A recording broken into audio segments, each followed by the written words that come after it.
E estamos de volta com o BBcast, seu podcast de automobilismo e outras nerds. No episódio de hoje vamos falar sobre o GP de Baku, vencida por Max Verstappen e na dobradinha, né? Lógico, não podemos deixar de falar do Sérgio Pérez, que chegou na segunda colocação. E aqui comigo está a Débora Santos Almeida. Bem-vinda, Débora. Olá, amigos, sejam bem-vindos a mais este episódio do BBcast. E assim, gente, cansei da Ferrari, sabe? Cansei. Se ela estava aí em algum momento, pensou em disputar esse campeonato, tá errando feio, tá errando rude, entendeu? Então assim, pare, Ferrari, apenas pare. Quer dizer, melhor não parar muito, né? Porque ultimamente tá abandonando bastante corrida. Exato, e vale lembrar aí que a Ferrari mais um abandono duplo e vamos comentar bastante aí porque outros carros com motor Ferrari também sofreu. Mas antes vamos agradecer aí a todos os nossos apoiadores, aqueles que auxiliam o Boletim do Paddock na sua manutenção e sua continuação. Muito obrigado por todos que aderiram aí no mês de junho à campanha do Apoio. Isso ajudou bastante o canal e deve ajudar muito mais a partir de julho, que é quando a participação de vocês começam a ser inseridas. E convido você também a conhecer a nossa campanha de financiamento coletivo e contínuo do Apoio. Também participe lá das nossas lives que são realizadas no nosso canal do YouTube. Se você escuta o nosso programa por algum agregador, né, também passe lá pelo YouTube e conheça o nosso canal, verifique os vídeos e também participe das lives às terças e quintas-feiras quando a gente tem corrida.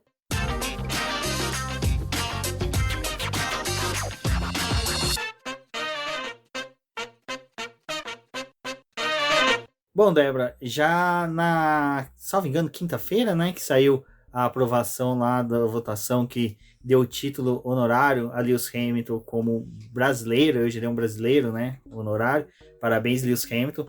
Acredite, os boletos das Casas Bahia, propaganda do Serasa, do SPC, Receita Federal. O Lewis Hamilton deu sorte, né, porque ele foi declarado brasileiro depois da obrigação da entrega da declaração de imposto de renda. Vamos ver ano que vem como ele vai resolver isso daí com a Receita. Gente, ele recebeu esse título, né?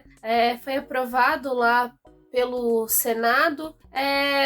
Eles utilizaram ali, foi uma homenagem proposta pelo deputado André Figueiredo e ele recebeu o parecer favorável. Ele tinha usado como uma justificativa o fato do Hamilton, lá no GP do Brasil de 2021, ter levantado a bandeira do Brasil depois que ele teve aquela vitória em um fim de semana que foi naquele tom dramático, em que ele recebeu punição, teve disputa com o Verstappen e tava naquela busca ali pelo título, né? E como foi um gesto que ele repetiu, e o Ayrton Senna já tinha feito isso, fizeram essa ligação e também foi uma forma para poder celebrar o esporte, né? A gente vê que o Brasil muitas vezes ainda é carente de ídolos depois do Senna e ter esse resultado, né, foi bem interessante. Depois teve uma discussão aí do pessoal, umas pessoas acharam legais, outras não, mas é um título que eu acho que é válido pela forma como o Hamilton é reconhecido. Também valoriza muito o Brasil. E fora que, assim, quem teve na internet aí na quinta-feira viu vários memes, né? Então, assim, parabéns, pessoal, serviram bastante. Exatamente, os fiéis escudeiros aí de Sir Lewis Hamilton trouxeram, né, que agora nós temos 15 títulos na Fórmula 1, ultrapassamos a todos. Isso é muito bom, né?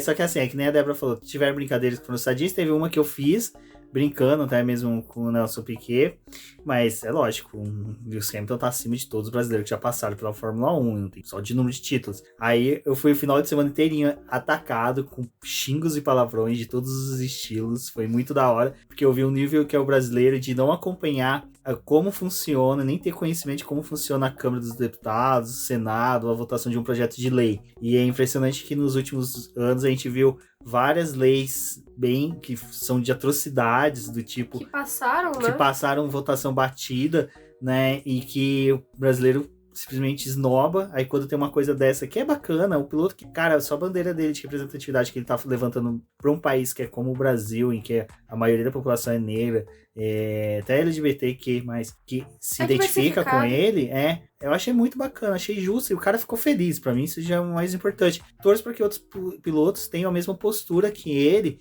e saia desse casulo de conforto que eles tenham e abrace outras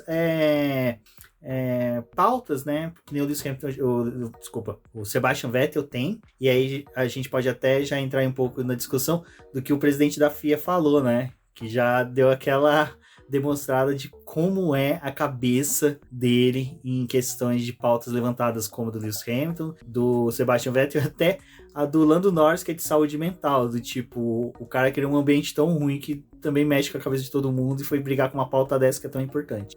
Gente, se vocês não passaram lá pelo BP, eu recomendo que passem. Tem um texto falando a respeito do que foi discutido depois das falas do Ben Sulayem, que é o presidente da FIA e substituiu o Jean Todt. É bem engraçado no sentido que, pra mim, assim, depois que eu voltei a acompanhar a Fórmula 1, eu não me lembrava da Fórmula 1 ou da Fórmula E, por exemplo, sem o Jean Todt, tipo, porque ele sempre teve na FIA, pra mim, no período em que eu acompanhava a categoria e comecei a ter um pouco mais de ciência sobre o esporte. E quando teve a substituição dele pelo Ben Sulayem, fiquei tipo, gente, mas o que tá acontecendo? Porque foi muito tempo do Jean Todt, né? E, assim, a gente tá tendo duas diferenças aí de condução com relação à FIA, né? O Jean Todt, ele tentava não se envolver em muitas polêmicas, ele trazia mais pautas com relação à sustentabilidade, era uma coisa mais diferente.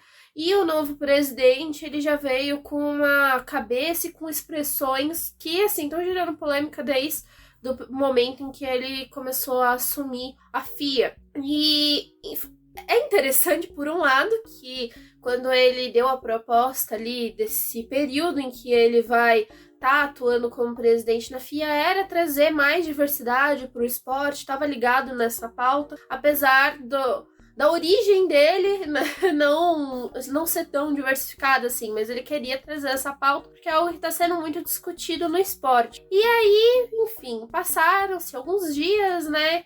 E ele deu uma entrevista para um site e colocou algumas coisas ali. Ele é piloto de rally, então ele trouxe também essa visão dele de piloto, mas o que foi as falas que mais chamaram a atenção foram relacionadas à questão de política e também ao que os pilotos devem ou não fazer, né, as suas condutas em pista. Que ele falou lá que o Alain Prost e o Niki Lauda eram pilotos que não se envolviam com política, que eles estavam ali só para poder correr, e que os pilotos de hoje em dia, como o Vettel, ficavam com as suas bicicletinhas lá coloridas. Não, bicicletas feitas de arco-íris. Até agora a gente não sabe como é que se faz uma bicicleta com arco-íris. Não sabemos. Só se você chega no final do arco-íris, pega o pote de ouro, tem a bicicleta. você funde o pote de ouro junto com o pote e transforma em bicicleta. E ele também falou, né, do Lewis Hamilton, que tá sempre abordando várias causas, e o Lando Norris na questão de saúde mental. E aí ficou aquela coisa, né? Tipo, gente, porque foi entre corridas, né? Não foi num final de semana de corrida que saiu aquela entrevista, foi entre corridas. Aí, obviamente, esperaram até sexta-feira, antes dos treinos livres, para poder convocar os envolvidos aí na alfinetada do presidente para poder falar. E o Hamilton e o Vettel foram super expressivos, né? Disseram que não, que eles vão continuar brigando pelo que eles acreditam e não tem como separar o esporte dessa política, né? Porque quando você tá falando de um esporte que tá chegando a mais pessoas, obviamente mais pautas vão sendo abordadas, porque essas pessoas, elas são mais diversificadas e elas têm coisas para poder acrescentar pro esporte. Então o Vettel falou, eu vou continuar lutando pela diversidade, que foi uma causa que eu tomei para mim. O Hamilton também, ele disse, né, pelo fato da Mercedes ter abraçado as coisas que ele tá trazendo. E o Norris também, gente, assim, se vocês acompanham a Fórmula 1 além do esporte, né, além do que a gente vê no fim de semana, o próprio Lando Norris abraçou muito essa pauta de saúde mental. A McLaren também, eles carregam o nome da Mind, né, nos capacetes dos pilotos e nos carros da Fórmula 1, que é um projeto que visa essa questão da saúde mental, de ajudar as pessoas. Foi bem legal, ano passado teve ações com os capacetes dos pilotos. Então, assim, é lindo. Presidente, não funcionou muito bem. E aí, na sexta-feira, com essa movimentação dos pilotos, ele já veio com aquela cartada da pessoa que vai cuidar. Agora, desculpa, gente, me fugiu o nome. É uma ucraniana. Ela vai fazer a parte da diversidade no esporte para a FIA. Então, ela é especializada assim, em saber mais sobre a cultura do no mundo, né? E o que cada país aborda e vai tentar resgatar isso pra FIA também. A minha opinião sobre isso daí é um pouco assim, cara, o pensamento dele é muito retrógrado, é um pensamento de um presidente da FIA dos anos 50 e 60 que não cabe mais hoje em dia, sabe? Você tem já equipes que é montadas por pessoas de comunidades LGBTQ+, você tem na própria W Series uma equipe que é formada por pessoas que querem financiar uma equipe para pessoas, para minorias. Então você tem a própria W Series hoje, né, que é uma categoria importantíssima para ajudar na pauta dessas discussões. E ele atacar 2 multicampeões que têm voz ativa e são ouvidos, e atacar um futuro multicampeão que hoje é um dos estrelinhas do Reino Unido, né? O Norris junto com o Russell hoje são os queridinhos da Inglaterra. Então, assim, não é a melhor forma para você assumir a administração de uma federação como é da FIA, mas torço para que a mentalidade dele mude e que Lewis Hamilton, Sebastian Vettel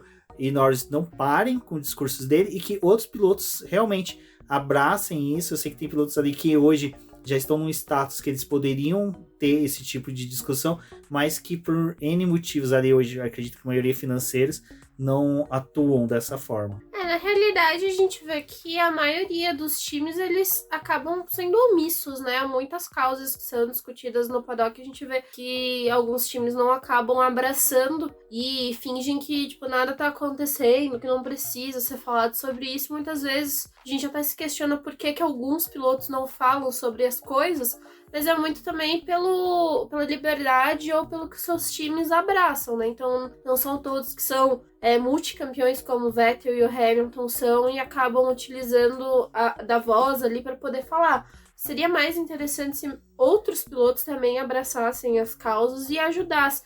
Ou pelo menos, assim, tipo, né, ajudar o colega ali que tá falando uma coisa, não deixar as pessoas sozinhas, né? O Hamilton mesmo falou que espera que no futuro da categoria mais pilotos também abracem causas e que não seja só ele e o Vettel, tipo, que estejam falando sobre isso, né? Até porque em algum momento os dois vão sair da categoria e aí, tipo, vai acabar, ninguém vai mais falar sobre nada disso. Mas só pra poder finalizar, uma coisa que aconteceu que foi bem legal nessa semana, né, também, foi o fato da Alpine ter abraçado a Racing Pride. Eles formaram uma parceria e vão atuar para poder construir uma parte ali na equipe em que as pessoas tenham mais liberdade, quem faz parte desse grupo LGBTQIA+, possa se sentir mais confortável dentro da sua equipe. A Aston Martin foi a primeira que aderiu à campanha do Racing Pride, então foi bem legal que a Alpine também veio com essa ideia. E a gente, né, eu assim, foi pequeno, mas dentro da Ferrari, né? Não, mas não tô, nem da Alpine, da própria Ferrari. A Ferrari, ela colocou a hashtag série Ferrari, né, que eles carregam ali no carro, na parte da frente, onde tem a asa, eles colocaram a hashtag com arco-íris. Então, assim, é uma coisa pequena, vindo do tamanho que a Ferrari é. Mas já é interessante porque a Ferrari, ela é bem retrógrada em muitas coisas, assim, tipo, apesar dela, quando vem aquelas coisas de diversidade, ela fala, nós temos mulheres aqui, nós, tipo, apoiamos, mas ainda falta muita coisa pra equipe. Então foi legal também, de certa forma, eles colocarem essa hashtag ali, porque já vai começando a estimular pra gente ter algumas outras campanhas dentro da equipe, como a Alpine fez, a Mercedes fez e a Aston Martin. Bom, para quem se lembra ali, depois que acabou o GP de Mônaco, ainda teve aquela discussão de se as Red Bulls tinham ou não passado em cima da linha da saída dos boxes, que gerou um certo burburinho ali, e depois a gente ficou até na discussão se era válido ou não. Eu, por exemplo, fui um dos que falou taxativamente que se a regra é não passar por cima, a partir do momento que você encosta a roda, você deve ser punido. E isso eu falo desde a época que o Felipe Massa foi punido aqui no GP do Brasil, e foi uma das primeiras vezes que eu vi a discussão dessa regra. Mas, né, Débora, mudaram a regra para esse final de semana, quer dizer, de leitura dessa regra, e antes do TL3 ali, tiveram que mexer de novo, porque parece que a faixa não condizia com as regras. Explica melhor isso daí, porque realmente virou um salseiro danado ali no final de semana. A gente tem que lembrar que a gente tem agora 2 diretores de prova, né? E eles têm que revezar para poder fazer as corridas, mas o Newsweek tá cuidando muito mais da Fórmula 1, ele tá indo a mais GPs. Então a gente teve a divergência que lá em Mônaco, quando foi apresentado as regras para os pilotos e quando falaram lá no briefing, né, utilizaram a regra do ano passado, que dizia que você não podia pisar na faixa, porque aí se você pisasse você ia ser punido. E na verdade a regra que foi mudada para 2022 diz que você pode pisar na faixa, que você não pode cruzar ela. E a cruza significa que o pneu inteiro tem que passar pro lado de fora, né, ali da faixa, extravasar o limite dela, diferente do que era acordado até ano passado. E aí isso foi corrigido para essa etapa, então vão seguir a regra de 2022, não vai utilizar o que era em 2021, só que no Azerbaijão é muito perigoso a entrada pro pit lane, dá muito problema ali, porque é uma faixa que ela tá numa linha muito rápida do traçado, porque tem a reta principal e ela é uma reta longa, né, e também ela é muito veloz. Então, ali no indicativo para os pilotos, ela tem uma linha tracejada e a linha contínua, que direciona o piloto para os boxes. E ali, eles falaram que não poderia ter, não pode tocar na faixa. Se o piloto fizesse um movimento de passar ali pela linha pontilhada para poder se defender de algum piloto, isso já ia indicar que ele estava entrando para os boxes, então ele deveria seguir reto e passar para os boxes. Então isso teve que ser corrigido para o fim de semana, porque para não gerar nenhum problema de segurança. A corrida da Fórmula 2 com o pessoal um pouco mais violento, porque o pessoal da Fórmula 1, a gente teve o Yuri Vips fazendo a cruza da linha na hora que ele tava tentando defender a posição, só que assim, teve reclamação dos outros pilotos porque ele tinha feito isso, ficaram mostrando bastante lá na transmissão essa imagem, só que no final das contas, né, Yuri Vips é tão lascado igual a Ferrari que ele também abandonou, ele bateu na curvinha lá do castelo e abandonou. Então, assim, de certa forma, a polêmica foi um pouco cessada porque ele não terminou na frente de ninguém, né, ele acabou com a corrida dele. Mas tiveram que fazer essa alteração, né. Eu acho que ainda vamos ver muita discussão disso por causa de 2 fatores.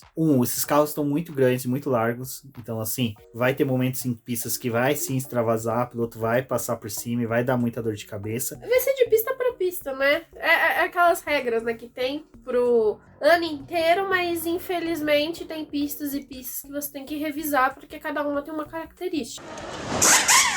Na minha visão, o Stroll nada mais é do que aquelas tartarugas verdes que são as vilãs do Copa, no Mario. Porque, cara, ele chegar em Baku, ele fica possuído, né, pelo castelo ali. Parece que o castelo em cima tem um cristal que emana algumas coisas na cabeça dele, que o bicho vira, sabe, piloto de kart endurance. Tem que resolver tudo no borrachão e na pancadaria. Porque várias bandeiras amarelas, principalmente causado pelo Stroll, e isso foi até durante a corrida, acho que já para ele limar o Stroll do bate-papo. Vale falar que não foi um final de semana feliz para ele novamente em Baku, né? Não foi, né, gente? Pois é. Quem assistiu os treinos livres ali viu ele errando muito o traçado. Não é um traçado muito fácil, né? Ele é muito rápido e tem a questão dos freios ali e os carros têm uma configuração quase própria para correr no Azerbaijão, né? Então, eles fazem algumas mudanças ali, mas a suspensão não chega a ser aquela suspensão que utilizam em Mônaco, é mais uma configuração como a de Spa. E ali eles têm que também ir dosando nos carros, né, a eficiência do freio, porque você vai ter freadas bruscas, né, tem aquelas curvas de 90 graus, então exige muito que o carro tá ali acelerando muito e aí do nada ele vai ter uma freada brusca e isso acaba atrapalhando. E o Stroll, meu Deus, ele conheceu as áreas de escape ali, né, teve que voltar algumas vezes pra pista. Parecia que ele não estava muito confortável com o carro e a gente já conseguia olhar nos treinos livres uma diferença entre ele e o Sebastian Vettel. Mas ele estava muito mais confortável, também é um piloto que pontuou com regularidade nesse circuito. Então, A gente fez até um Space na sexta-feira, porque não tivemos a live na quinta, e eu falei, gente, eu tenho quase certeza que o Stroll vai bater, porque ele tá descontrolado na sexta-feira, e de fato, no sábado, quando teve a classificação, ele bateu no Q1 e foi eliminado, né? Sim. Depois a Aston Martin foi lá, verificou o carro dele, a Aston Martin e a Mercedes passaram trabalhando no motor do carro do Stroll, porque na classificação falaram que ele estava com uma potência abaixo do que era a potência designada para classificação. Só que foi até bom que aquele carro não tava com a potência máxima para ele, porque ele já tinha batido, entendeu? Imagina ele com um carro mais rápido, que o estrago que ele não teria feito. Exato, e já para limar ele até do bate-papo, acabou sendo eliminado na corrida, a equipe chamou ele pros boxes. Eles falaram, bom, chegou até aqui sem bater, né, filho? Vamos recolher o carro, porque o Vettel já teve uma escapada aí com problema de freio, vai que, né? A gente não tem dinheiro para restaurar castelo nenhum, não.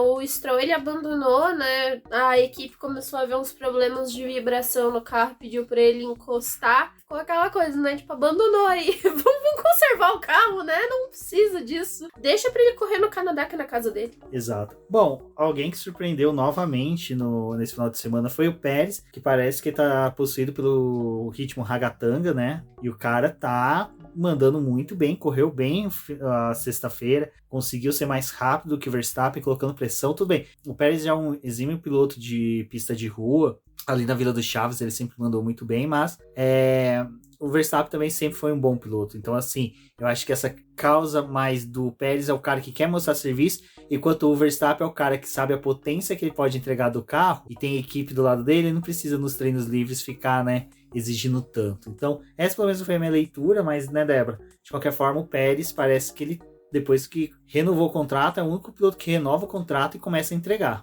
O Pérez, ele fez uma boa diferença, né? É até difícil de falar, assim, o momento em que o Pérez começou a andar bem, porque desde o começo da temporada ele tá rendendo muito e fez muito sentido a renovação do contrato dele. E aí a gente até ficou naquela coisa, será que vai ter problemas com essa renovação? Porque alguns aí renovam e não conseguem entregar. Mas o Pérez não, ele parece que ele tá muito concentrado. E ele teve uma ótima sexta-feira, assim, terminando na frente do Verstappen, o Verstappen novamente reclamando do carro. No primeiro treino livre, teve uma cena bizarra do Verstappen, do DRS dele, abanando, assim, tipo... Aí já deu aquela coisa, né? Tipo, vai ter problema de DRS de novo no fim de semana. Não teve, foi passado para AlphaTauri, depois vamos discutir mais sobre isso. Mas... o Pérez estava muito mais concentrado ali com o carro, estava se achando mais... E em até um momento ali do dia se tornou uma disputa mais Pérez-Leclerc do que Leclerc e Verstappen, que é o que a gente estava esperando. Sim, o Pérez está fazendo muita diferença nesse campeonato. Está sendo legal ver ele disputar, mas a Red Bull tem as suas preferências. Bom, falando em preferências, né, nós temos aí Fernando Alonso, que também andou muito bem na sexta-feira, mostrando que o ritmo da Alpine ia fazer de frente às Aston Martins, né, e também a própria McLaren, que teve uma grande oscilação entre os pilotos. Daniel Ricciardo e Norris andando bem próximos, mas bem ao fim do grid, né? A gente teve uma oscilação da McLaren, em um treino livre eles não foram muito bem, no segundo eles estavam andando melhor, chegaram a ficar no top 10 e deu aquela divergência, né, do trabalho que a McLaren tá fazendo, mas eles ainda estão tentando se achar com esse carro. Eles estão praticamente igual a Mercedes, né, vai testando as coisas durante o fim de semana para poder obter uma melhor configuração e fazer um bom trabalho. Mas foi interessante que o Ricardo e o Norris estavam andando mais próximos e isso se repetiu tanto na classificação quanto na corrida. E, enfim, né, gente, voltou aí, teve o Azerbaijão, novamente aqueles problemas com os saltos. Os carros da Mercedes e McLaren saltavam bastante, assim como o da Ferrari. Tá sendo um problema. Até o Russell falou, né, que eles estão discutindo para poder talvez ter uma mudança no regulamento. Vamos ver o que vai acontecer, né? Sobre essa mudança de regulamento, sobre o golfinhada, né, sobre o percurso lá, eu sou a favor de que abra uma brecha para poder as equipes que estão sofrendo demais possam, sabe, ter atualizações para poder resolver isso, porque agora é questão de saúde. A gente vai comentar um pouco mais sobre isso à frente. Mas sobre a McLaren, eu acho que o final de semana dela depois foi positivo, na hora que a gente for comentar sobre a corrida. vamos já falar da classificação, né? Eu acho que o mais interessante é a gente já começar comentando um pouquinho sobre a confusão que é os pilotos entrarem na pista ali em Baku. Todo mundo quer aproveitar vácuo, ninguém quer ser o primeiro, ou quem quer ser o primeiro quer andar o mais rápido possível para quem tá atrás não utilizar do seu vácuo. E nessa teve uma confusão ali da Haas, seu vácuo, ficou parecendo um sovaco. Besta. Então fala agora da confusão da Haas. Então, gente, confusão da Haas, né? Ai, Cristo, tem que investigar a confusão de dupla de piloto, enfim. Na verdade, tipo, foi um negócio... É meio ridículo, mas tem regrinha pra tudo, né? Então tem regra pra isso também. Mas foi a forma como os carros da Haas tinham sido liberados lá pra poder entrar na fila do pit lane. E aí tem toda uma questão da forma como é feita a distribuição dos box, dos times, né? Quem fica mais perto da saída do pit lane, quem fica mais distante dela, e ali tem a distribuição dos box. O da Haas fica mais distante porque isso é montado conforme a posição do campeonato, e essas equipes na saída ali durante a classificação, elas só podem estar à frente dos outros competidores se eles forem liberados antes que todo mundo saia. Então aí eles podem ir lá mais pra fila da frente. Se eles forem optar por sair junto com todo mundo, eles têm que respeitar a saída em ordem do que a posição dos boxes. E aí a forma como a Haas foi liberada ali deu problema, porque os pilotos ficaram parados onde não era adequado eles ficarem, meio que, tipo, teve um furo ali de fila, e aí também teve a ordem do Kevin Magnussen com o Mick Schumacher que estava errada. A FIA investigou, mas assim, não tinha punição pra ninguém, porque é uma coisa que não foi culpa dos pilotos e não é culpa da equipe, de certa forma, mas é algo que eles vão revisar até mesmo no regulamento do que tá estipulado, porque, assim, pra não dar problema pra ninguém e pra não ter essa discussão de, tipo, aonde você tem que estar no momento que vai ter a liberação. Isso daí é complicado, porque a Haas parece que todo final de semana ela tem que criar alguma coisa, né? Se os pilotos não batem, ela tem que criar tumulto nos boxes, sabe? Parece que... Tem que dar uma emoção, né? Tem que dar uma emoção. Bom, e quem tava cheio de emoção esse final de semana foi os boxes da Aston Martin, né? Porque até durante a semana a Fórmula 1 fez a questão de ressaltar, e até algumas outras páginas, de que Sebastian Vettel é o piloto que mais bem pontuou e sempre esteve bem em Baku, e novamente, né, chegou ao Q3, mas é aquela coisa, né, a equipe comemora, Q3 do Vettel, Stroll bateu, tristeza. Vamos ter que trabalhar, Os mecânicos do Vettel tudo beber cerveja, tudo lá nos petiscos, mecânicos do Stroll lá reformando o carro. Gente, a vida ali na Aston Martin não tá muito fácil, né? Aliás, né, a gente tem que olhar que veio lá a atualização, cópia mirabolante do carro da Aston Martin, aí a Espanha foi desastrosa pro time, bem cópia ruim. Da Red Bull. Da Red Bull. Daí veio aquele fim de semana desastroso, agora parece que eles estão tentando se achar, mas o Vettel, ele tá entregando mais do que o Stroll nessa configuração do carro. Vamos ver se o Stroll consegue botar a cabeça no lugar, porque tem umas 2 corridas assim que parece que ele tá endiabrado. O que acontece com o Lance Stroll? Lance Stroll e a Amaury Cordel estão conversando? E caiu o questionamento. Exato. Bom, e também, né, Fernando Alonso, que não fez um grande classificatório, mas é também, cara, a Alpine é aquela coisa, você já tem que dar graças a Deus que ela tá terminando corrida, treino, né? Classificar bem já é outra coisa, mas no final ele acabou, né, largando no top 10. Então, né, foi um final de semana aí do Fernando Alonso, em alguns momentos, ir dando volta perto dos líderes. Então, chamou bastante atenção ali na sexta-feira o desenvolvimento da Alpine. E na classificação, aí quando as coisas começam a equilibrar um pouco, fica mais difícil de brigar pelo top 10, mas o Alonso conseguiu a 10ª posição para a largada. O Ocon não conseguiu passar pro Q3. Vá. Mas o Ocon tá fazendo uma classificação até boa. Não podemos criticar o Ocon. Neste momento não está podendo. Tem as brigas dele lá com o Alonso, mas deixamos as brigas deles pra eles mesmos, eles que se resolvam. Mas foi legal, assim, a classificação do Alonso de pelo menos estar no top 10. E é aquela coisa, né? A Alpine precisa também, assim, como a AlphaTauri, como a própria McLaren, estar mais próximo do top 10 ali pra poder pontuar. pontuar. E o Alonso passou, conseguiu livrar ali o carro, mas a dupla McLaren não conseguiu, ficou preso os 2 carros no Q2. Então aí a gente vê, né, tipo, quem conseguiu tirar um pouquinho mais. E as velocidades da Alpine na sexta-feira foram as maiores velocidades dos treinos. Bom, e ao final, né, a gente tem ali essa questão que nem eu comentei dos pilotos pegar vácuo um com o outro. A gente viu os pilotos da Mercedes se ajudando para tentar conseguir o vácuo para o outro, e isso fez com que eles se classificassem bem, mas ao mesmo tempo a gente vê o choramingo na Red Bull, onde que os pilotos queriam vácuo, e um não queria ajudar o outro, né, diga-se de passagem. Não era só o Verstappen que não queria ajudar o Pérez, é o Pérez também que não queria ajudar o Verstappen. Ai, gente, ninguém tá querendo ajudar ninguém ali na Red Bull, né? Tá cada um que lute. E a equipe do Pérez tá precisando lutar ainda mais. Só que é muito importante no Azerbaijão você ter o vácuo, né? Então, por isso, foi também um dos motivos de ter uma demora ali para os carros saírem, mas aí vai lidar com o trânsito, porque não dá para todo mundo conseguir a distância que precisa, um atrapalha o outro, mas a Mercedes estava fazendo esse trabalho de liberar os pilotos um mais próximo do outro, até porque o Hamilton estava com muita dificuldade com o carro.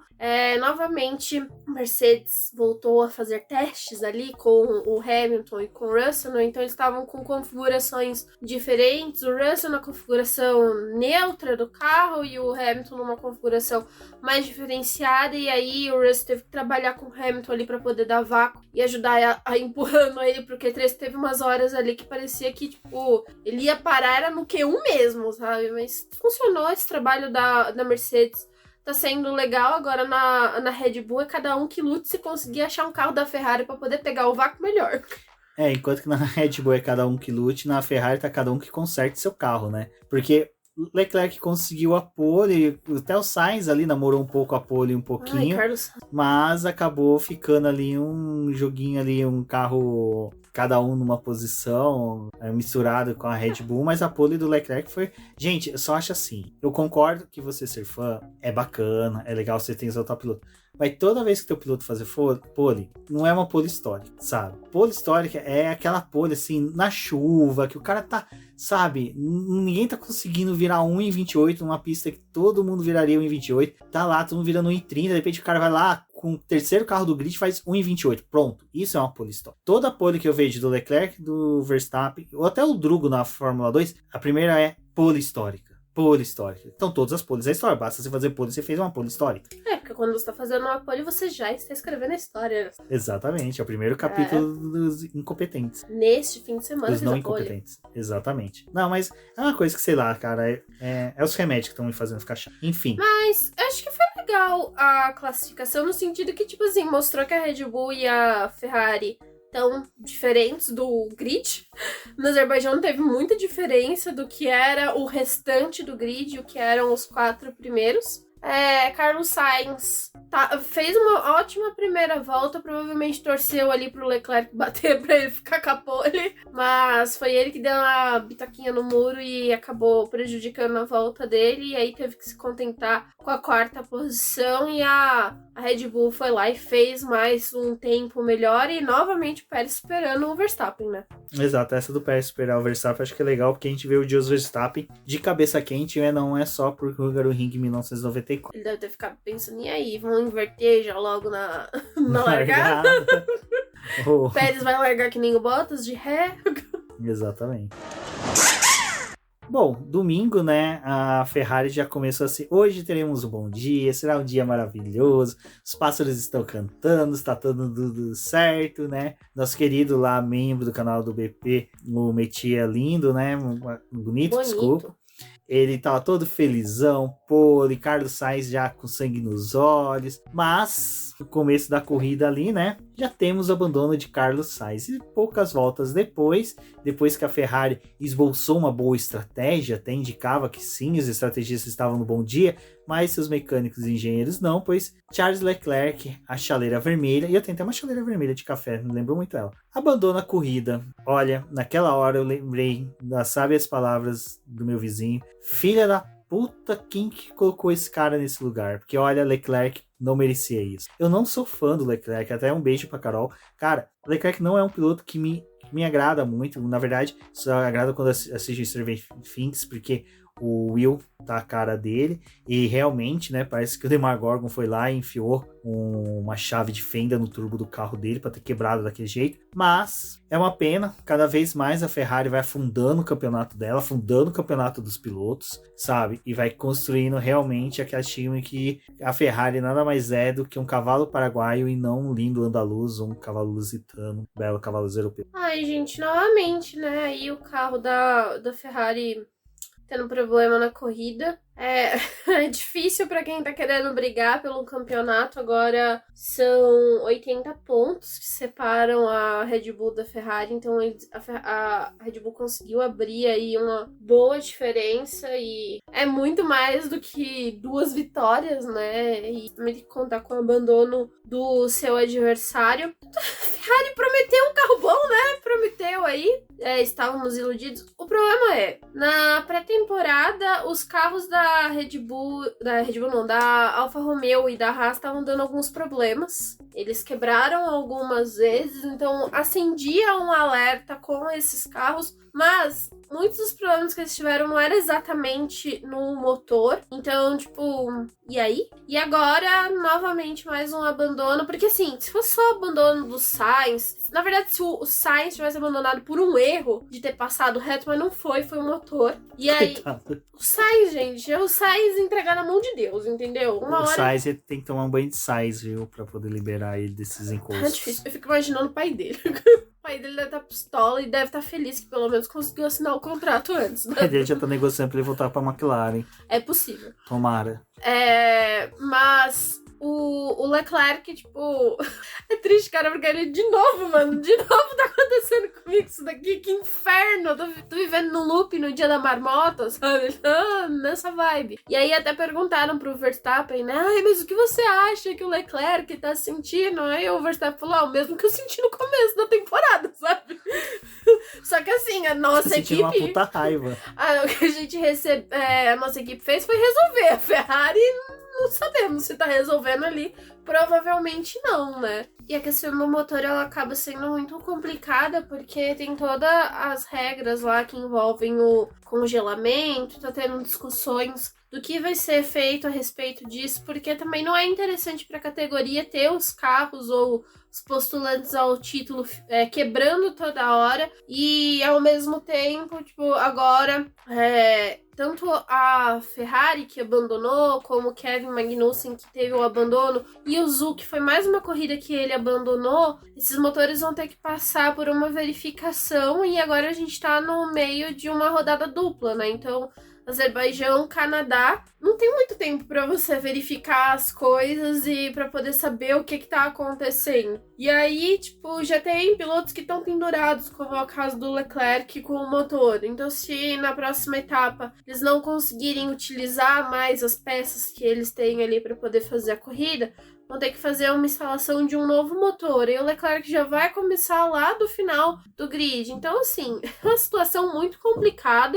Bom, gente, vamos ver o que vai acontecer, porque não dá pra... É tão ruim pra Ferrari abandonar, quanto para a Alfa Romeo e a Haas também terem esses problemas, porque são outros 2 times que estão ali brigando para poder ter pontos, né? A Alfa Romeo tem 41 pontos hoje, mas tá com essa pontuação desde do GP de Mônaco, né? Quando foi a última vez que eles pontuaram. E aí a gente já teve uma aproximação da Alpine, né? Que agora tá com 47 pontos, já superou a Alfa Romeo no campeonato, então não dá pra você ficar simplesmente quebrando. E essa era uma corrida que o Zhou tava tendo um desempenho melhor do que o Bottas, e ele tinha chances de pontuar e acabou abandonando.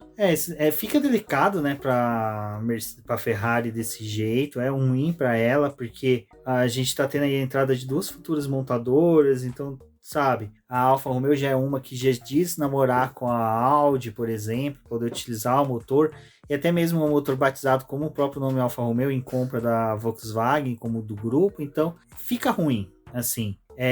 Eu só fico feliz porque eles não vão ameaçando a McLaren, né, mas de resto é bem complicado. Bom, o que não é complicado muito tá sendo a vida, né, na verdade tá bem complicada a vida dos pilotos da AlphaTauri, né, porque olha... correram muito bem, tanto o Gasly como o Tsunoda deram um show na pista, mandaram, até ali depois que o Tsunoda teve que fazer aquele pit stop para travar a asa traseira e não abrir mais ela como um DRS, o pessoal, ele colocou pneus macios e vai vir dando voltas voadoras. Cara, eu se você nem tinha voltado pra pista, na hora que tinha entrado ali, eu falei, gente, nem remenda essa bosta, eu vou ficar aqui mesmo, porque adianta muito você me mandar pro fim do pelotão, sem poder usar DRS. Sem poder usar DRS. E também depois de ter feito uma estratégia merda pra mim e pro Gasly, né? E a AlphaTauri, ela é muito complicada em questão de atualização não, né? Na verdade, de estratégia. Assim como a Alfa Romeo, desculpa, gente, é muita equipe com A. Mas a Alfa Romeo e a AlphaTauri, elas são bem ruins de estratégias. Perdem pontos, às vezes, por não estar prestando atenção nas coisas que estão acontecendo. E olha, sinceramente, a corrida do Gasly e do Tsunoda estavam sendo legais, porque os dois estavam na zona de pontuação. O Tsunoda tá num ano muito melhor do que ele vivenciou no ano passado, né? Então, é um piloto que, poxa, tá conseguindo andar melhor, tá ali brigando por resultados melhores, mas tem o empecilho da própria equipe. E o menino tava em sexto quando ele teve aquele problema com o DRS, né? E eu também vi o pessoal falando, mas por que eles não permaneceram na pista? Por que tipo, ele foi chamado para poder entrar? Então, o problema é que ali a peça abriu, né? Tava abrindo só a metade e não dá pra você saber direito se aquela peça vai acabar se soltando ou não e vai, sei lá, gerar uma paralisação, se ao soltar essa peça ela vai acabar atingindo outro carro. Então, quando eles viram a movimentação de só uma parte do DRS, não dava pra poder saber como tava o outro lado do DRS, né? Se ele tava preso ou não. Então aí foi um dos motivos para poder chamarem o Tsunoda pros boxes e pedir para a equipe fazer o reparo.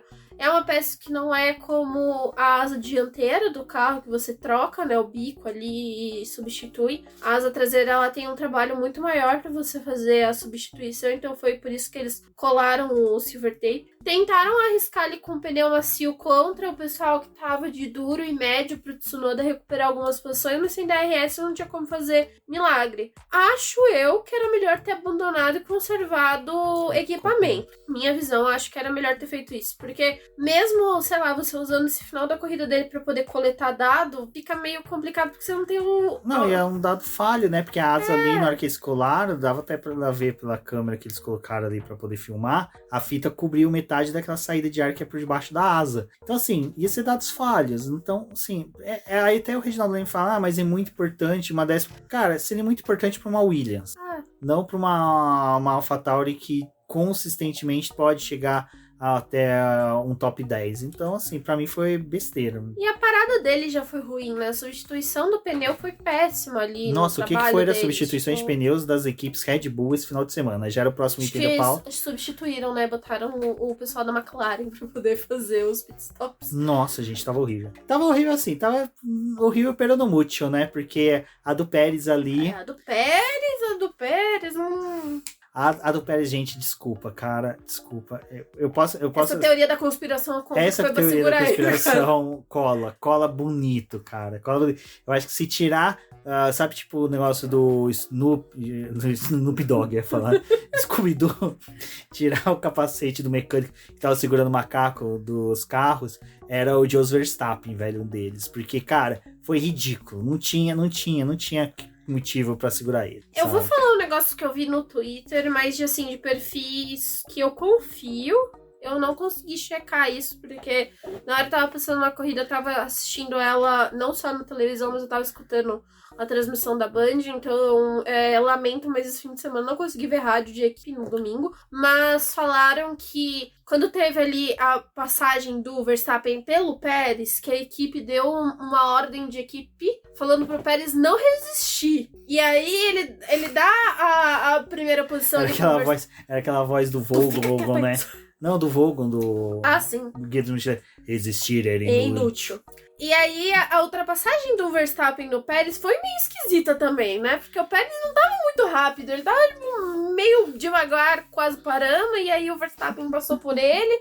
O mecânico era o Chaves tentando tirar que nem o carro do seu barriga que fica com o brinquedo embaixo, aquela Brasília. Era a mesma coisa, era o Chaves tentando tirar ali, ia tirar um brinquedo, porque, ai, gente, desculpa, cara. Essa corrida da... Porque, cara, um final de semana eles estão falando, não, mas tudo bem, assim, os dois brigarem pelo campeonato, né? A Ferrari morreu já, então vamos, eles que lutem aqui. Vamos deixar eles, pelo menos, proporcionar um entretenimento pra galera que tá assistindo a corrida. Aí, isso 23h59, né? Meia-noite, aí veio... E aí, Pérez? Não resiste. Aí o Verstappen passa. Pouco tempo depois, vai fazer a parada dele, que já tava com o pneu cagado. Ah, vamos dar uma segurada aqui no carro. Ah, gente, olha, aquela parada ali, eu compro a teoria da conspiração de que aquilo ali foi pra segurar o piloto. Dessa vez, a equipe prejudicou o piloto.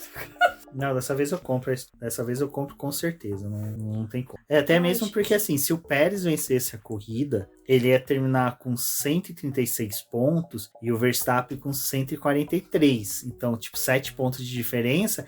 Indo pro Canadá com chances dos dois empatar e quem ganhasse, fizesse a volta mais rápido, já era líder. Então, cara, desculpa. Eu até entendo a Red Bull, até o nosso querido Cristiano Seixas lá sempre fica defendendo a ordem de equipe, mas é uma coisa que eu lembro até do Marquinhos, que esteve aqui, passou com a gente no BBcast, falou, cara, a Red Bull quando chegou nos anos 2000 ali, era aquele discurso, sabe, de monóculo, nós não fazemos ordem de equipe, nós vamos trabalhar sempre em prol da esportividade. Merda nenhuma, agora estão aí cheio de ordem de equipe, papai choramingando, sabe? Cara, quero ver, ficam enchendo o saco do mexicano, vocês vão ver no GP do México. Vai ser festa, carnaval na frente do hotel ali do quarto do Verstappen. Não deixou o Verstappen dormir. Que nem isso faz com o Clube Brasileiro Libertadores.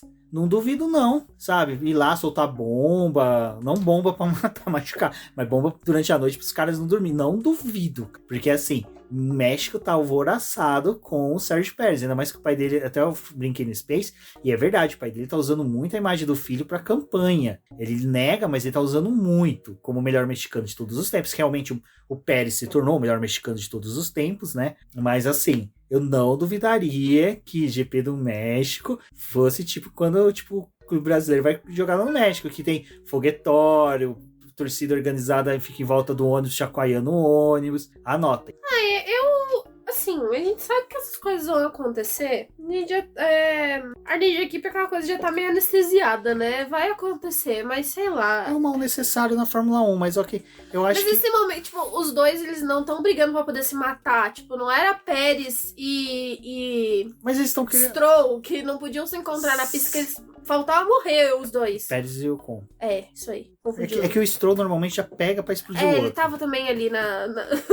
Mas enfim, não é essa dupla. E o Pérez, ele tem... Não, o Pérez também, ele não tá sendo aquele piloto violento pra poder disputar a posição. Ele já teve umas brigas aí que nesse ano e também no ano passado que foram bem limpas. Assim, que a gente nem esperava que isso fosse acontecer pelo perfil do Pérez de anos atrás. E aí a equipe, tipo, na melhor... Porque, gente, eles não têm o que fazer, tipo, agora. Vamos pôr uma hipótese. 2016, quando o Hamilton abandonou ali na Malásia. Deu chances matemáticas, ajudou pra caramba o Rosberg.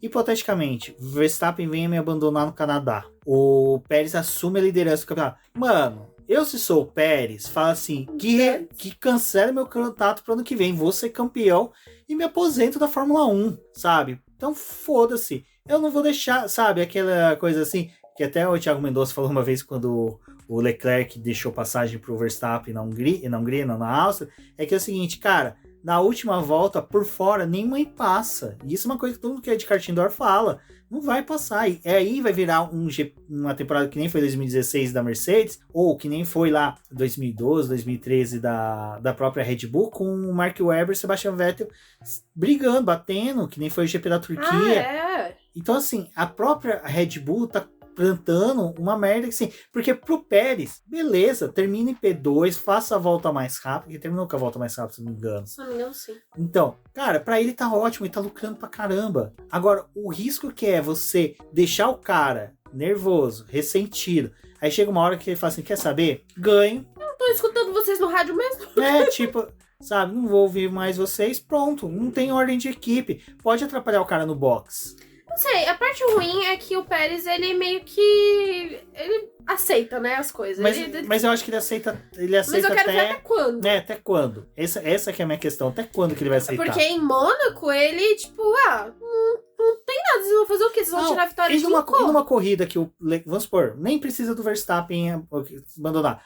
Fica ali, Pérez, Leclerc, Verstappen. Como é que você vai dar ordem de equipe pro cara? Se o Pérez começar a usar a Ferraris ou até mesmo as Mercedes pra ficar no meio ali deles, esquece. E eu quero muito isso, porque eu quero ver disputa, eu quero ver treta. Já que não é piloto da McLaren, pra mim, ó, tá ótimo. Não, é que assim, pelo rumo que as coisas estão tomando da Ferrari, tá cada vez mais difícil eles... Tipo assim, eles vão ter brigas com a Red Bull? Vão, porque eles têm o melhor carro ali do grid junto com a Red Bull pra poder brigar, porque isso não vai acontecer com a Mercedes, com todos os sofrimentos que eles estão passando. Então a gente vai ter corrida que vai ter disputa Red Bull e Ferrari? Vai. Mas provavelmente, da forma como as coisas estão se desenhando, vai ser mais Pérez e Verstappen. O Pérez foi bem nos circuitos de rua. Agora que vai voltar para autódromo, a gente tem que ver se ele vai conseguir manter o trabalho nas pistas, né, que são de autódromo, porque às vezes não mantém. Para você ganhar um campeonato também, você tem que ser constante na questão de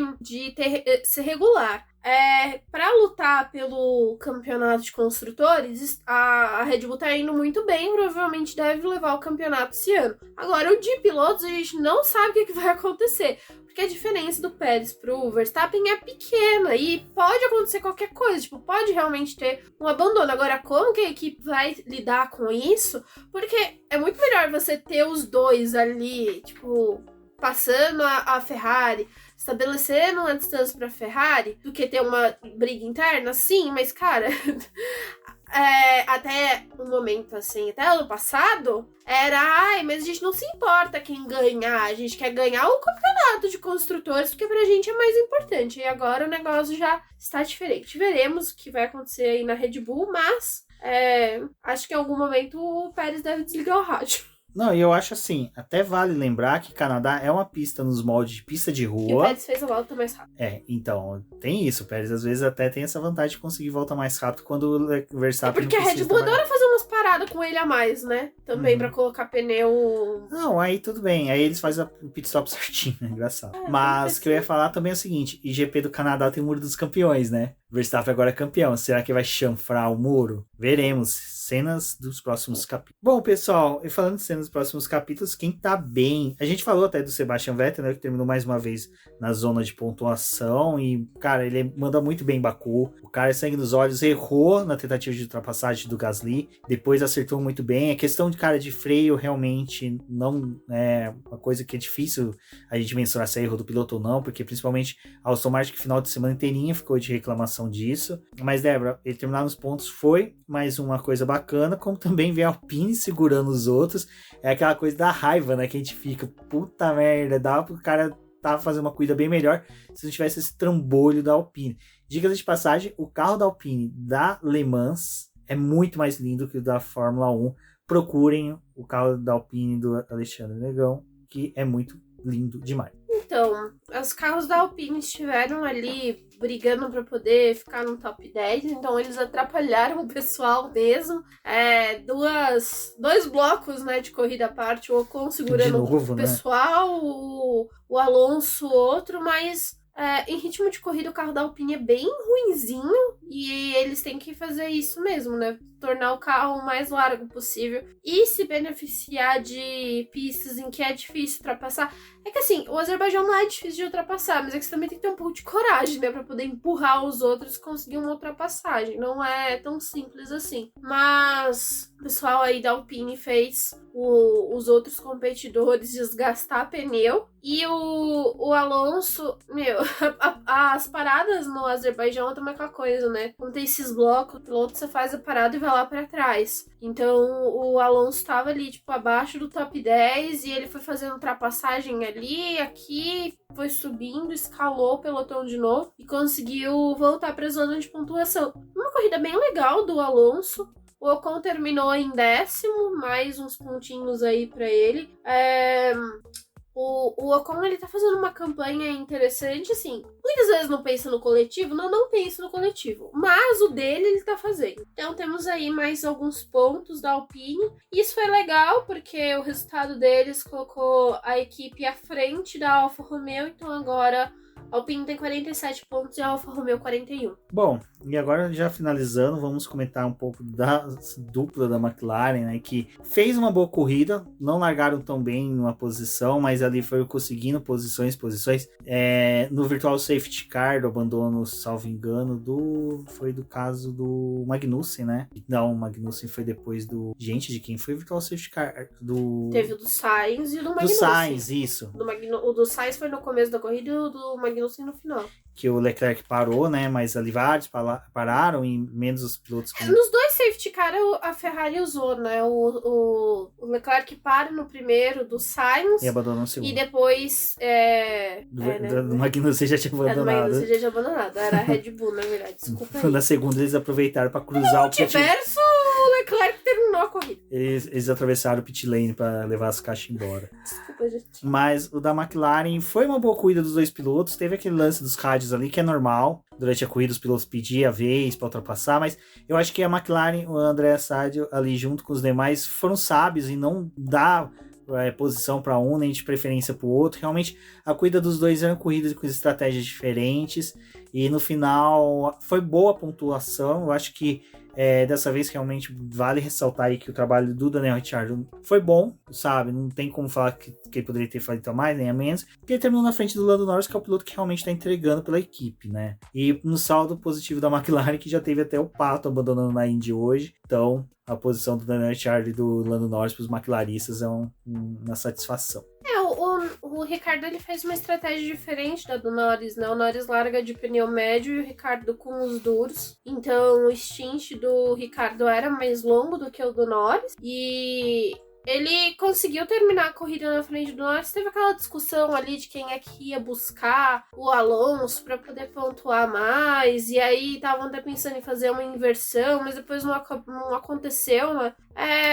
Acho que, assim, independente de ser o Ricardo ou o Norris, nenhum dos dois iam passar o Alonso, porque o Alonso ele faz aquele carro da Alpine passar no castelinho raspando, sabe? O carro do Fernando Alonso é realmente a van escolar passando ali. Até foi um dos pontos que fiquei preocupada nesse fim de semana, o quanto que ia ser difícil para os carros passarem ali no castelinho, né? Porque, nossa, é muito apertado ali, os carros são muito grandes, mas não tivemos vítimas desta vez. E foi positiva a corrida da McLaren, eu gostei, mas é aquela coisa, né? A McLaren ainda tem os seus altos e baixos. Esse foi um fim de semana de uma classificação não muito boa, mas o resultado da corrida foi positivo, porque conseguiram colocar os dois carros no top 10. Bom, e agora falar, né? Vocês estão vendo na capa do nosso podcast hoje, é o Lewis Hamilton, porque ele foi escolhido como o melhor piloto do dia.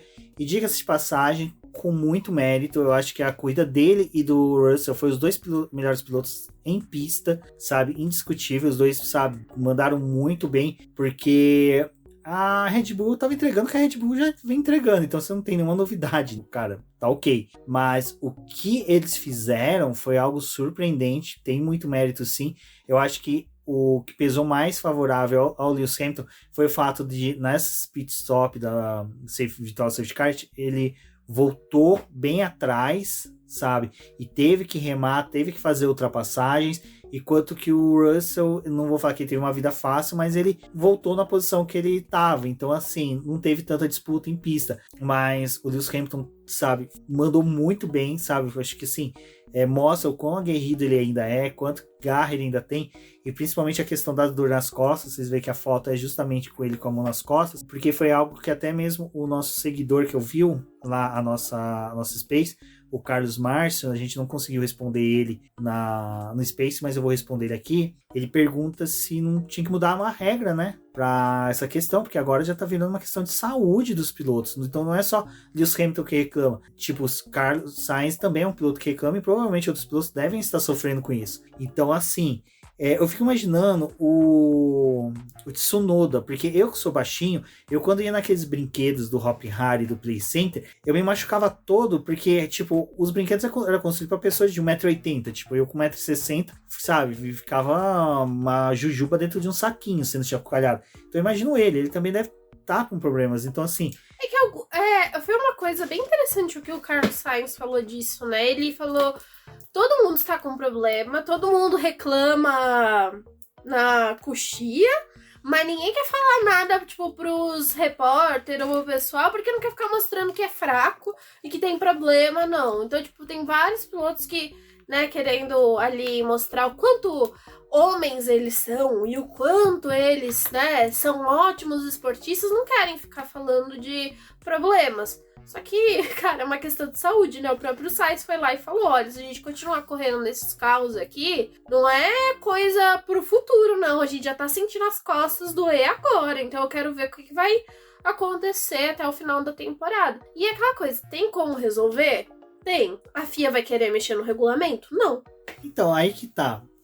Tem dois motivos também para alguns pilotos não reclamar. Lógico que Max Verstappen e Checo Pérez, eles não vão reclamar porque eles estão com o melhor carro. Eles têm medo de, tipo assim, de abrir uma brecha do regulamento para todos os carros serem modificados para sanar essa golfinhada e acabar mexendo no carro deles e o carro deles virar uma bosta, como aconteceu com a Mercedes de 2020 para 2021, que só teve uma mexida no assoalho por regra e o carro virou uma draga. E a mesma coisa eles vão mexer no assoalho. E se mexe no assoalho da Red Bull e destrói? A mesma coisa a Ferrari. Por mais que seja, você vê o Carlos Sainz falando, mas não vê o Leclerc deve estar seguindo a mesma coisa. Fala, cara, é perigoso mexer nesse carro. Vai que mexe e o carro não fica tão bom, né? Então, assim, eu particularmente, eu acho que deveriam mudar por questão de saúde. Para quem trabalhou em escritórios vários anos sentado, sabe como é horrível, sabe, quando você começa a sentir dor nas costas. Imagina, você sentadinho ali no escritório, com ar-condicionado, cafezinho, sabe? Já é ruim ter uma dor nas costas. Imagina um piloto a 300 km por hora que tem que tomar decisões em instantes, sabe? Aquelas físicas. Nossa, eu fico imaginando, cara, deve ser horrível. E é o que a gente tava falando, né? Os pilotos eles não vão sentados que nem um carro de GT, que você tá todo preso ali, que suas costas tá bem posicionado no banco, que você tá bem amarrado ali, né? O piloto de Fórmula 1, ele vai deitado no carro, então, tipo, a posição da perna dele, tudo que tá sendo absorvido ali, é bem no ossinho da coluna que faz a volta ali, tipo, da bunda, né? Então, aquele ossinho, gente, dá umas batidas, aquilo ali dói. Imagina você ficar o final de semana inteiro ali saltando e tem circuito que vai saltar muito mais do que outros. Então, assim, não é um negócio de, pô, ninguém tá reclamando, né? Tá todo mundo sentindo. Aí vai chegar, tipo, no final da temporada, ano que vem ninguém corre porque tá todo mundo se doendo. Mas é complicado. Eu ia falar que eu me lembro da primeira vez que eu corri de kart, que cheguei em casa, tomei uma cartela de Dorflex, eu corri se eu não me engano, foi numa terça. Quarta-feira seguinte eu tinha plantão, sabe? Comprei salompas, enfaixei meu corpo inteirinho, parecia uma múmia, sabe? De salompas. Espero que ninguém tenha alergia de AS lá. E a Débora tem alergia a AS, então ela não podia nem sentir o cheiro de salompas, porque ela já começava a ter ataque alérgico, porque salompas tem AS. Então assim, foi uma tristeza. Eu fico imaginando, cara, imagina esses caras, tudo bem, eles têm grana pra ter a melhor massagista do mundo, melhor fisioterapeuta, melhor atendimento, mas cara, mesmo assim deve doer pra caramba, deve ser uma coisa confortável. Mas vale o destaque aí, porque, sabe, foi uma corrida bem legal de assistir do Lewis Hamilton, foi uma corrida bem bacana de assistir do Russell. Eu acho que o prêmio de melhor piloto vai pro Lewis Hamilton, mas é um reconhecimento tanto pra ele como pra equipe, e foi muito legal que o Toto Wolff, antes da corrida, falou, né, que se os 4 primeiros pilotos ali bater na largada, a gente pode ganhar a corrida, fazer até dobradinha. Cara, só faltou os carros da Red Bull, cara, porque ia dar uma dobradinha muito bacana com Gasly em terceiro. Bom, vamos ver se a questão das costas melhora, mas a Mercedes, ela fez o que a gente já tinha falado, né, em falta de alguns carros da Ferrari, e até mesmo eles estão mantendo essa regularidade de estar ali mais perto mesmo, fazendo um grid à parte do que essas duas equipes, e o Russell com mais um pódio. Esse menino não sai, né, dos top 5, vai ficar no top 5 esse muito ano. Bem, o Russell. E isso eu sinto pena do Hamilton no ponto de ele ainda tá sendo testado, o carro dele ainda tá sofrendo com os testes e tipo, defasando o carro Mas fez dele. uma grande corrida corrida, né? Então, Mesmo isso com que eu problema, imagino. ele fez uma ótima Imagina corrida. ele com carro neutro igual o do Russell, o que ele poderia fazer? Até mesmo ajudar até o próprio Russell, né? Numa disputa de posição ali. Então, acho que assim, cara, tá na hora da Mercedes. Não, e a Mercedes trabalhou muito bem, tipo, tá, vamos fazer a parada junto com a Red Bull. Então, teve o Virtual Safety Car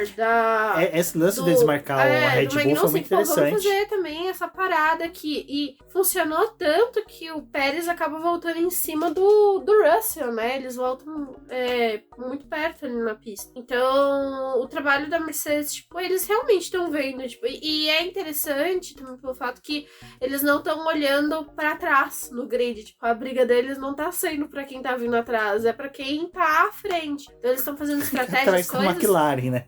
pra poder brigar. Não, e a diferença, gente, olha, a diferença da McLaren para a Mercedes tá brutal. A Mercedes tem 161 pontos e a McLaren 65, então praticamente o terceiro lugar com a Mercedes está definido, mas resta saber aí qual vai ser o futuro da Ferrari e o quanto que a Mercedes, mesmo com esse carro zoado aí, se aproveitando de pódio em que a Ferrari não tá, aproveitando de outras posições aí, não vai conseguir encostar na equipe até o final do ano, porque, né, como a gente bem lembrou, regularidade é mais importante do que, às vezes, ter um resultado esporádico muito bom e outros catastróficos. Exato, pessoal. Bom, já vamos pro GP do Canadá, uma das pistas que eu mais gosto. Acho que no videogame é uma das pistas que eu sempre gostei muito de jogar. É uma pista que também tem muitos acidentes, então vai valer a pena aí acompanhar, torcendo pro seu piloto não sofrer acidente também, né? Jogando aquela urucubaca básica para outros carros e equipes, só não precisa mandar para a Ferrari porque ela se autozica a si mesma. Bom, pessoal, mais uma vez agradeço a todos que ouviram, tiveram paciência aí com a gente,